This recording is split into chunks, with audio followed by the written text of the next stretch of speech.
Hello and welcome to another episode of Gemstone Mine. I'm John, another solo episode for us today, as we're going to do a mini episode from our Hidden Gems series. So since we started in our Hidden Gems in Wooburg order, we're going to continue in Wooburg order today, and we're going to go over a spicy card from deep within Black's vaults. Hidden Gems is a series where we dig deep to find some spicy underplayed cards in Commander. And starting with Black, it doesn't take long for most players to see that Black is very good at manipulating graveyards. From the beginning of the game, all the way back in 1993, Black could bring creatures back and cheat on mana cost with cards like Animate Dead. That only got more prominent later on as the game matured, and we saw cards like Necromancy and Reanimate, ways to get creatures back from the graveyard very cheaply into play. Black can also continue to just refill their hands over and over with cards from the graveyard, with some of the best dredge cards like Stinkweed Imp and Golgari Thug, through one-shot effects like Gravedigger, to cards that you can be used over and over, like Phyrexian Reclamation or the Cons mode on Palace Siege. Now, what if I told you there was a card that could not just get creatures back repeatably, but to get them back into play repeatably? And no, I don't mean you need to go break the bank on Sheoldred. I'm saying that our hidden gem this week does exactly that. Our hidden gem for this week is Dawn of the Dead.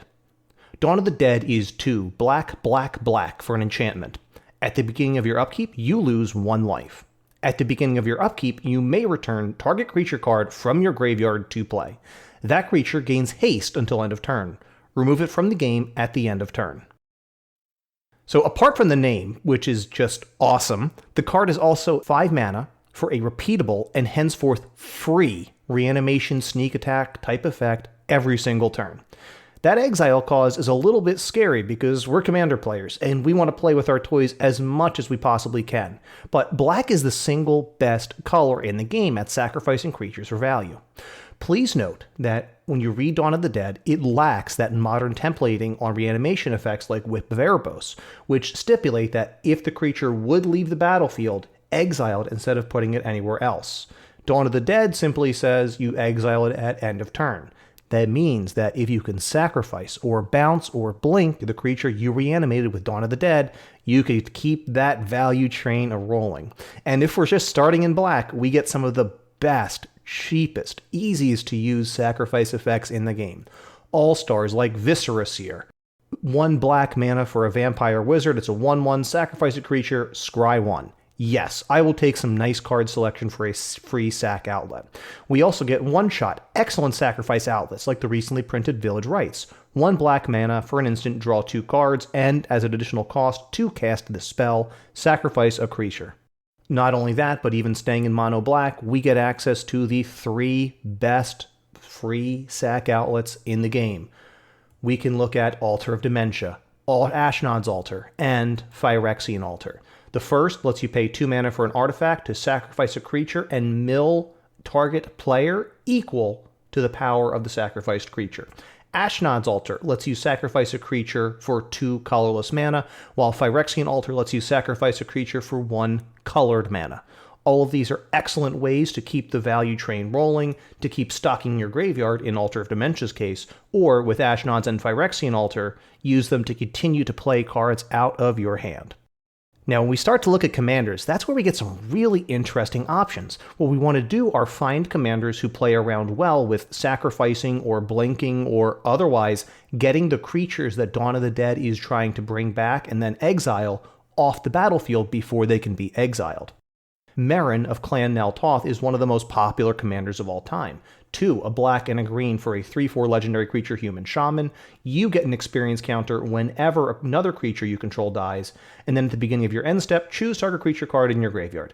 If its converted mana cost is less than or equal to the number of experience counters you have, return it to the battlefield, otherwise put it to your hand. So Merrin of Clan Nel Toth, classically with green, is going to have some of the best enter the battlefield effects in the game, and it's going to be running a boatload of sacrifice outlets, or just cards that are good at being sacrificed on their own, making them excellent to use with Dawn of the Dead. Aminatou the Shapeshifter is another one that I've brewed around with sometimes. So Aminatou the Shapeshifter is one of those Planeswalker commanders. A white, a blue, and a black in Esper for a legendary Planeswalker.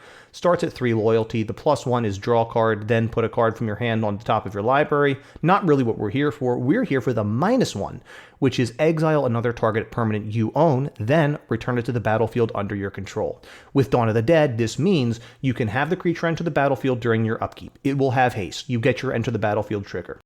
During your combat step, you go ahead and swing in if it's the time to do so. Then in the post-combat main phase, you can use Aminatou's -1 to blink the creature, have it come back into play, get a second ETB off of it, and now it's a new object as far as the game is concerned. Dawn of the Dead does not want to exile it at the end of turn.